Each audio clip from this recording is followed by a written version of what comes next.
لا يزال النجم الأرجنتيني ليونيل ميسي يمارس هوايته المفضلة في تحطيم الأرقام. هداف البلاوغران الأول تألق مرة أخرى ضد الغريم ريال مدريد بتمريرته الحاسمة وأهدافه التي لا يزال يتربع بها على عرش هدافي الكلاسيكو.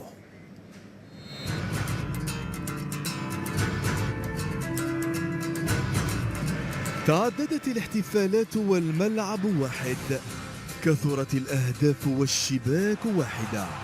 تألقه اللافت أمام الريال جعل الكثيرين يلقبونه بملك الكلاسيكو. ميسي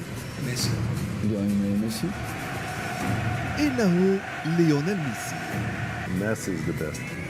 النجم الأرجنتيني عاد مرة أخرى إلى ملعب سانتياغو برنابيو وهو يحمل في جعبته 24 هدفا قبل أن يغادره ب25 معززا رقمه كأفضل هداف في تاريخ كلاسيكو العالم. صاحب 30 عاما أثبت للجميع مرة أخرى أنه يهوى التسجيل في مرمى الريال، محرزا أرقاما جديدة قد يصعب على الكثيرين تحقيقها في المستقبل. ليو أصبح الهداف التاريخي للكلاسيكو بملعب الميرينغي ب15 هدفا، وبات أيضا أفضل هداف في تاريخ الليغا ضد الريال ب17 هدفا. نجم البلوغرانا لم يتوقف عند هذا الحد فقط، بل نصب نفسه أفضل هداف في أوروبا عام 2017 بعد توقيعه 54 هدفا في جميع المسابقات.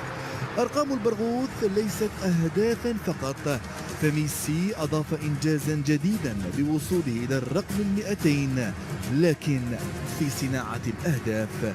والتاريخ سيسجل أيضا أن آخر تمريرة حاسمة له عام 2017 جاءت في معقل النادي الملكي ومن دون حذاء.